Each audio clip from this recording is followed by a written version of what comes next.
And hello, my dear friend, Keri. I'm so happy you're with me for this morning.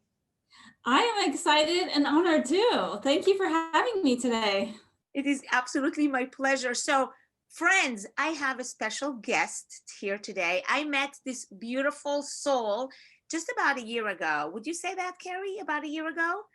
Through our Yes. Toastmasters journey, right? And now we become close. I feel like she's really an extension of my spiritual sisters from around the world.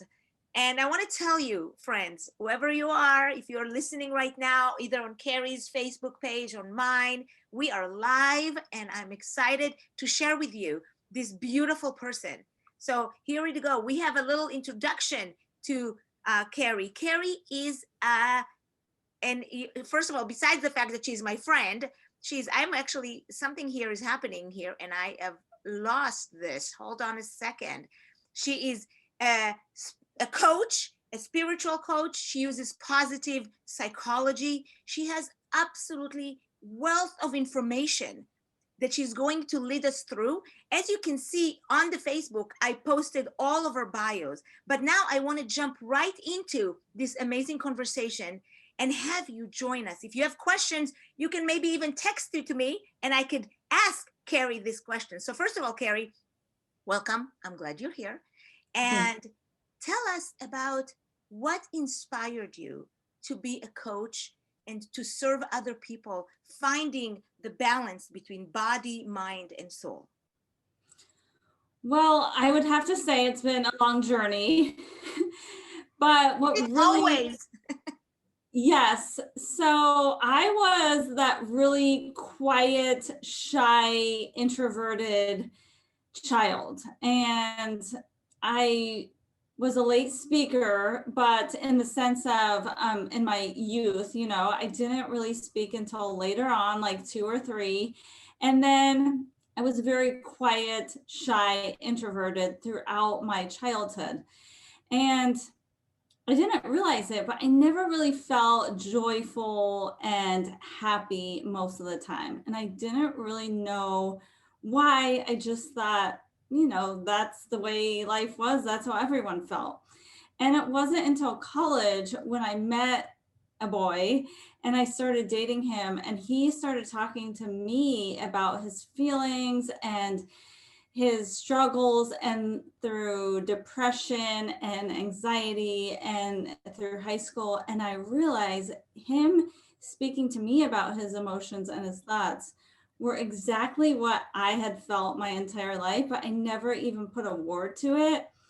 And so that was around 20 years old. And that was when a light bulb went off and said, oh my gosh, there's a reason for me feeling awkward and unusual my whole life. And it led me on a journey to heal. And it was a long journey. I would have to say it's been 20 plus years, but through that whole experience, I needed to heal myself in order to really embody my God given name, which is Keri Faith, which I shied away from my whole entire life. And I realized it's because I wasn't living into my full potential. And so now I realize my potential, my purpose is to inspire, and through now just taking a transformation throughout my life, I'm able to do so. Wow, that is amazing. I've always been a talkative person and a very much extroverted and reaching out. But one of the things that I value immensely, because I attract to myself people who are introverted. It's very interesting. I attract people, less talkative than I am. But what I'm learning something extremely valuable with these beautiful friends that I have acquired is that, and especially when you tell me that you have not spoken until you were 3 years old, you were probably and still are an amazing listener. And you Yes. probably listen to things that maybe other people don't hear. Right? You listen to their soul. So tell us, share with us, how has been your your learning about the connection between body, mind, and soul, and how did you implement it into your own life? How did you come to peace and really increase your joy and happiness?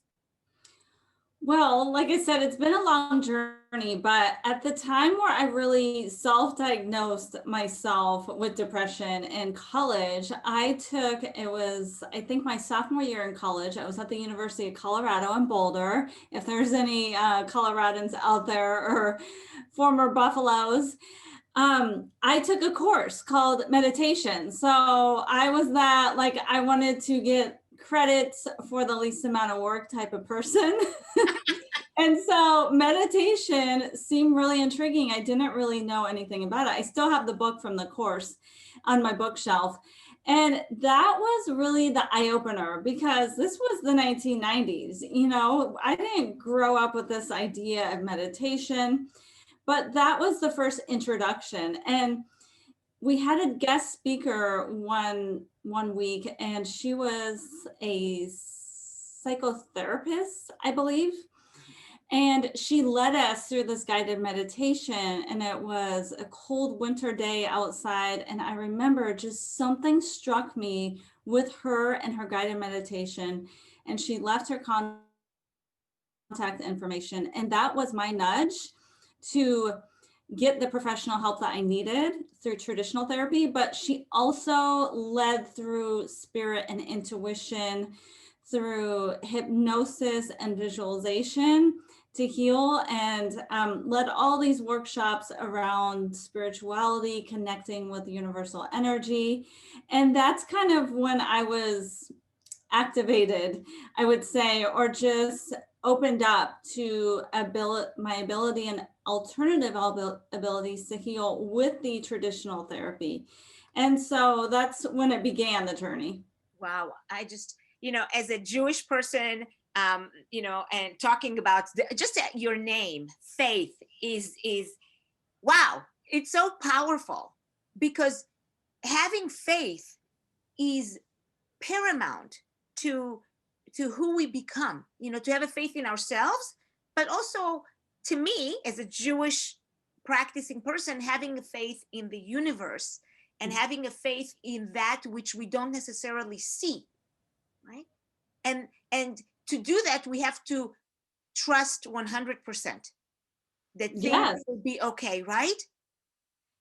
And this is really, I feel like, where I'm being led to in the sense of speaking and coaching is to lean into the ability to have faith over fear. Because even when I cured my own depression and really was able to manage that, I still have a lot, even to this day, anxiety. And a blessing this year has really allowed me to cope with anxiety, which is interesting because most people are having more and more anxiety because of this global pandemic. But it was like the greatest opportunity for me to really be rooted in the present moment and to find more peace in how to do that.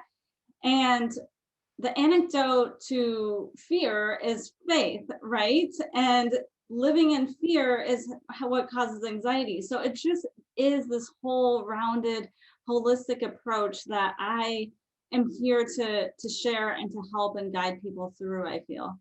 And it's needed now more than ever. Absolutely. And I think that it will continue to be needed as people are exploring the connection between their mind and their brain and their emotions and who they are and what sabotages our own happiness, right? And I would Yes, add, you did bring up the whole idea of mind-body connection, which I haven't hit upon. So from my first memory of around 3 years old, when I told you I didn't really speak that much as a child, but one of my first memories was having chronic stomach aches. Every single day, I would tell my parents from preschool on that I had a stomach ache every day, which then transferred to headaches before the age of 10, and then became chronic migraines and inflammation and just living in pain. And I realized through my own journey of healing mind and my depression and my anxiety was that all this pain inside of me was a result of my thoughts, my feelings, and emotions that I were stuck. And so moving through that and just knowing that my own thinking made me sick, made me very physically ill. And I lost out, I feel like, on so much time. And I know so many people do have chronic pain. And the idea that our thoughts can create the pain is just mind blowing. Absolutely. You know, when I was listening the other day to Joe Dispenza and on the Rewire Yeah, channel, I love him. right? And it is amazing, amazing how our brains can really dictate to our body how to feel and therefore how to act. And but it could be the other way around. We can decide, we can have the power to say, okay, I don't want to have that thought or that emotion, right? Because how many thoughts does a person have every day? What, 40,000, 50,000 thoughts, right? Imagine if we worked or had an emotion reaction for every thought we've had. The world will be. Yes, I mean, the thoughts that we have drive everything, right? And they're just, if we realize how powerful they actually are. But the first step is that awareness step that, yes, we have all these thoughts. And that's really where I'd like to start with people. Just be aware that we have these thoughts. And a lot of them are negative because our brains are prehistorical almost. They're not evolving as fast as our evolving world. They're actually not evolving at all until we maximize and optimize the way we can. But just be aware. And so lately, I've been doing this practice, daily practice of just picking a word of the day. I know the idea of picking a word for the year has been pretty popular, but now I have a group of people that we pick a word of the day. And so when you find that chatter, that just the talk that's going on, be aware of it and come back to that word of the day. Today, my word is joy, because I feel like I don't have enough joy in my life. And I feel like a lot of people don't. Yeah, I love that. I love that. You know, there is a calendar that I love that it's called the Love Calendar. And every day I look at it, and it's, if you're on my Facebook, you can see this is the 2021. It's from my friend Sarah, who makes those. And every day there is not a thought, but a sentence, right? It's like, so not a word. I mean, it's a thought, but it's in a more than a one word sentence. And I just love that because I focus on it. So today, just to share with everybody what's December. Okay, hold on a second. Let me pull it over. So we are now on December what? Third, right? Third. Creating begins with being. That's today's thought. Creating, sometimes it's creating thoughts, right? Begins with being. Being is in the present, right? What you were talking about. Just the idea of being in the present. It's so important. And in Judaism, again, you know, being in the present is one of the pillars of what we do. The idea of commandments, the idea of mitzvot is now, not what you did before, not what you will do later, not what will happen after you die, right here, right now. And I love that. So tell us about, you're an author of a book. Tell us about your book and how old is your book? Yes, I am an author of a book. It was launched this year throughout this crazy global pandemic in April of 2020. And it's called Pillars to Positivity.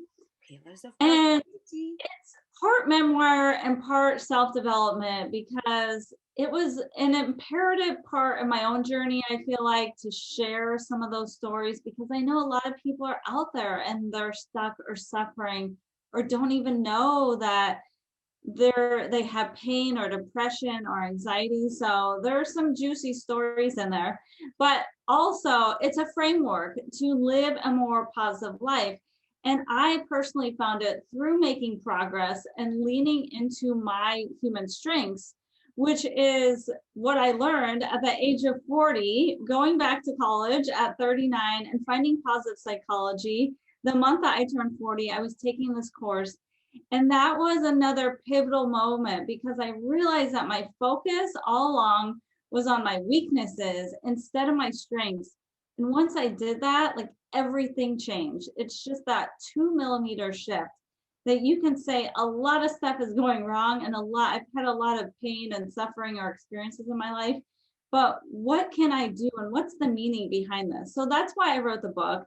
It has 5 main pillars, and I've created a mastermind and a membership around this and a framework to just help more people not get stuck in that procrastination, self-sabotage, negative thinking, and to live a more peaceful and positive life. Yeah. Oh, this is beautiful. You start talking about awareness. And just yesterday, I was doing a one-on-one coaching with a client, and we were talking about awareness. She had this issue she wanted, and she says, Dorice, I'm aware of this issue. And then I said, so what's the next step after awareness? So awareness is good. It's important and crucial, right? But what's the next step after awareness? And I gave her my take of what's the next step, but I'm so curious to hear your next step. So my next step, because I do have a 5-step process taking people through self-mastery, basically, is awareness and then intention. And part of that is, picking a word of the day or reading a phrase. So just being intentional and then visualizing where you want to go. So don't look back and don't really stress about where you're going, but just have this vision of it. Because if we're not crystal clear on where we're going, we're not going to get there. And we're just going to always, I feel like, be stuck here in the present, which is very important for happiness, but get stuck in what has caused the problems to the present. Yeah. And not necessarily the opportunities for the future. So intention and then visualize or have a vision. Yeah. Okay. So I love that. I love that. And again, just because who I am as somebody who speaks Hebrew, the idea of intention, right? The word for intention and direction have the same Hebrew roots. So when you put your intention in the right place, right? When you are focusing and your intent is going there, then the direction will be clearer for you. I love that. Go ahead. You did share that. I'm sorry. On my podcast, I think, which is really intriguing, that intention at the root is the direction. It's the driving force. Yes. It's going to take us. Yes. And when we talk about, people says, I don't know why I do that. I said, well, where do you find yourself, right? Physically, where do you find yourself? If you find yourself in places that you are not agreeing with, why did you get there? Your intention is not clear. So you have to really think about where you find yourself and then ask yourself, was my intention set in the right way? But I would also add, and that's what I said with my client yesterday, I said, awareness is great, but then once you're aware and you do your self investigation and soul searching, then you have to make a choice. And I think that, to me, making choices could be the most difficult thing for people, because you can be aware that something is not okay, but then what do you do about it, right? It's the choice. And then for me, when I talk is I say, okay, then you have to take an action. Because if it only stays with you, the awareness stays with you, then you have not really come to your full self. And I think it's just so important. So here is my question. How do people find you, and who do you serve the most? Who do you feel that are your person that you love to work with? I love to work with people that have really achieved success already and feel like they have had the accomplishments. They love self-development. They love to grow. They're spiritual beings, but there's still something that they feel like is missing. And that's really, I feel like, what I am called to do is spread awareness around happiness and health and well-being, because in my own realization of having a transformation and also checking off all the boxes, that there was still something for long-term sustained happiness. And that is finding your greater purpose, or how to make a greater contribution, I feel like, to the world, and what we're really called here to do. So I find myself working with women like me that are mid-age and just have a successful career, but still feel like something is missing. And they really want to pursue that passion project, that purpose, and give back Yeah. to their So you're greatest. helping them to find the fire in their bellies. Yes, the fire in the soul. Well, I have a podcast that you've been on Yes, beautiful. that everyone should listen to if they haven't yet. Absolutely. It is episode 17 on the Keri Faith On Purpose podcast. So you can see a little theme in there. It's very spiritually rooted, and psychology and self-development.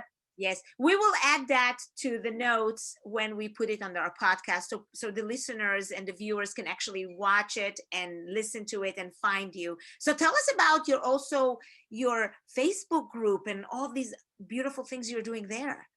So I do have a free Facebook group. It's called Entrepreneurs Living on Purpose with Purpose. And I do weekly live free trainings in that group. I just love to serve there. But I realized I needed to really get one-on-one with people. So I do work one-on-one, and I do have a paid membership pod called the Pillars to Positivity Pod, which is aligned with the book. And I'm on Instagram, which I love to use. It's a very visual platform at Keri Faith. That's Keri Faith on Purpose. Wow, that is beautiful. That is beautiful.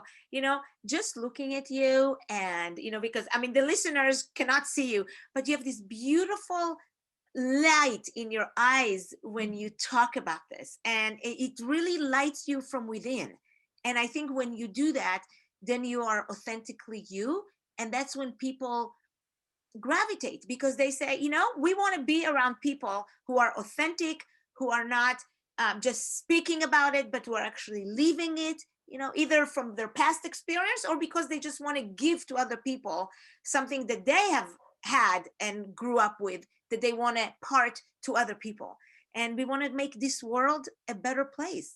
And yes, I'm happy you brought that up, because really I feel like fulfillment comes when we serve and take ourselves out of the equation, but look at it from a greater perspective. And for me, I wasn't always authentic. I'm still really working through that, but I have come a long way. And I realize that really just being your true authentic self is when we are effortlessly guided to exactly where we're supposed to be through our intuition and our higher being. Absolutely. It is much easier to be in the ease and flow of life rather than to swim uphill. It is. And I've learned it in my own life, working at the synagogue and working in Jewish education for 30 years, and then choosing to depart and do something completely different, but with all the wisdom and the tools that I've received all this. So it's not that whatever happens to us, you, me, everybody in the past, is making us now the best human beings that we can be right now. Mm-hmm. And so even the negative things, right? Would you agree with that, Keri? Yes, I think that's the whole beauty of life, and the meaning behind purpose. It's not actually what happens in our life, it's the meaning that we give it, that we become a higher version of ourselves, where we evolve so that we can give back and serve and contribute on a higher level. That is such a beautiful way to just sum it up right here. Beautiful, beautiful ending. Keri, it has been it has been my pleasure having you on the show. I am not only on this show and not only on my podcast, but I'm happy that you're in my life. And so I am too. Yes, this is just the beginning of the journey, and I look forward to where it all takes us together. I know. Blessings to you and your family. And everybody, thank you so much for listening, for watching it either on Facebook Live, on our YouTube channel, in our blogs, and in the podcast, and everything else. And if you have any questions, please call us. My name is Dorice Horenstein. A pleasure to be with you.